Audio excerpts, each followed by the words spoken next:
Hello, my name is Burke Hedges, author of the best-selling book, The Parable of the Pipeline. I open my book with a story about Pablo and Bruno, who take two very different paths in their quest for financial independence. What you're about to see is the delightful animated story of their adventure. So, sit back, relax, and enjoy the life-changing lessons in The Parable of the Pipeline.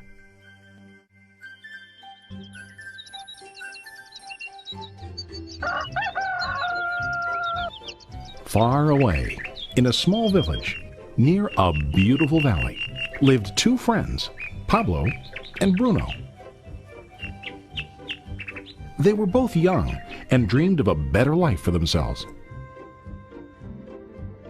They'd often discuss their dreams about how they would become the most successful men in the village. They weren't afraid of hard work, and they searched for opportunities to help realize their goals and achieve their dreams. One day, an opportunity presented itself.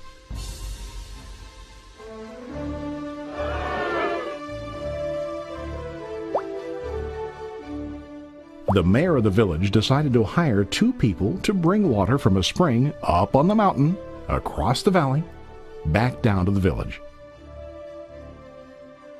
They were to be paid based on the amount of water delivered to the village. Bruno and Pablo enthusiastically got to work. Every day, from morning till evening, they carried buckets to and from the spring. They worked hard, carrying water to the village. In the evening, they'd return home with their day's wages.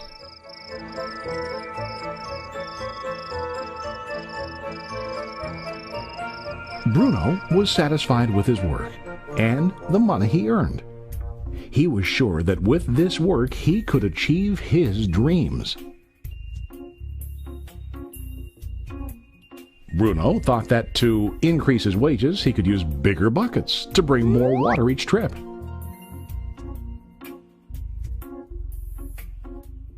He believed with a larger income he would soon be able to buy a cow and the house that he dreamed about.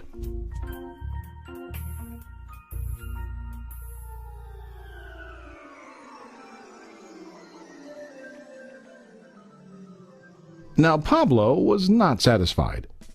At the end of the day, his back and hands ached, and he was exhausted. He was looking for an easier way to earn more. One day an idea occurred to Pablo. He imagined building a pipeline to deliver the water from the mountain spring to the village.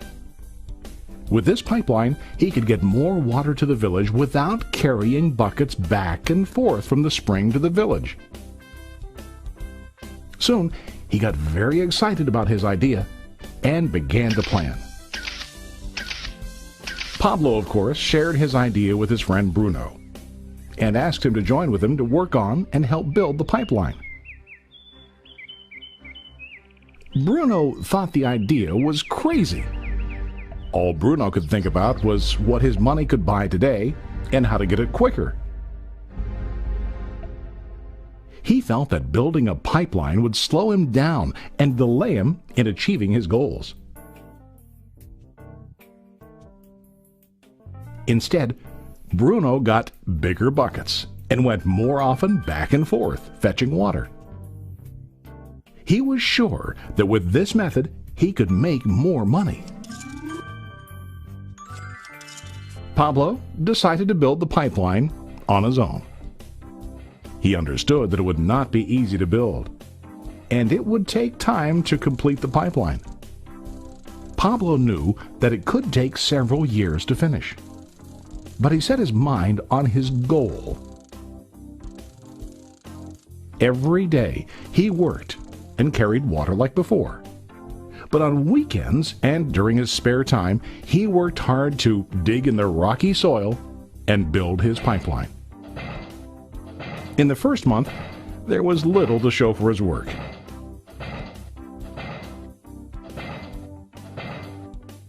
Bruno and the villagers laughed and teased him.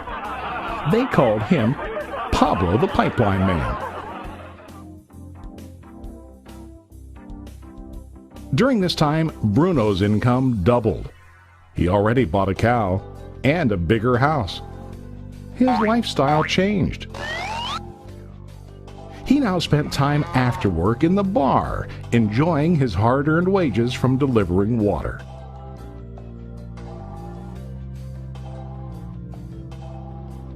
What Bruno didn't realize was that his body was starting to stoop from carrying the heavy buckets every day.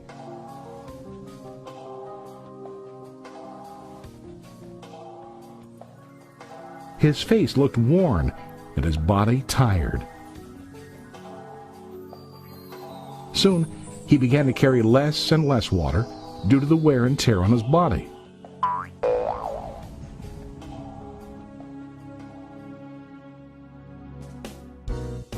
Month after month, Pablo worked.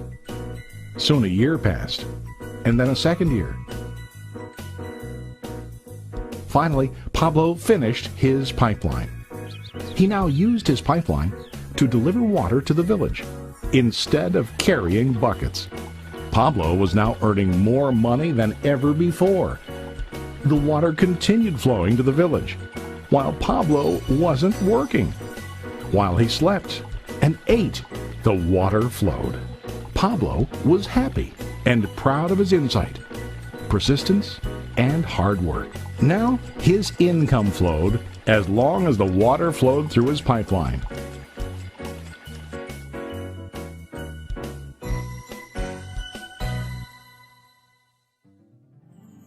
The story of Bruno and Pablo is a reflection of life. Their jobs symbolize what most people do to earn money. Bruno gets his money using buckets. He goes back and forth, carrying his buckets from the spring to the village in exchange for money. To increase his income, he either has to go more frequently to the spring or to use larger buckets. It's common in real life to increase our income by working harder. For example, working overtime or getting a second job. We also increase the size of our buckets by accepting a higher paying position, which often includes spending more time on the job. Most of us exchange time for money like Bruno. We know that every person has only 24 hours in the day and that it's not possible to use all our time to work. The most difficult time comes when we can no longer exchange time for money due to age, health, or other reasons. Then, our income stops. Now let's review what Pablo did. Very wisely, Pablo did not exchange all of his time for a limited income, but he used some of his time to build a pipeline. He knew that the pipeline would bring ongoing income as long as the water flowed. An ongoing income that multiplied the time he worked each day. Pablo knew that someday, maybe because of age or health, he would no longer be able to exchange his available time for money. Pablo knew that if he could make his idea of a pipeline work, then he only has to do the hard work of building the pipeline. After the pipeline was completed, Pablo was able to monitor and maintain the flow of water to ensure that his income will continue. Pablo has shown us that to earn an income, we don't always have to directly exchange time for money. There really are better ways. How about you? Are you still like Bruno, who directly exchanges time for money? Or do you want to be like Pablo, building and maintaining a pipeline for ongoing income? If you are interested in the idea of building your own pipeline, contact the person who lent you this presentation.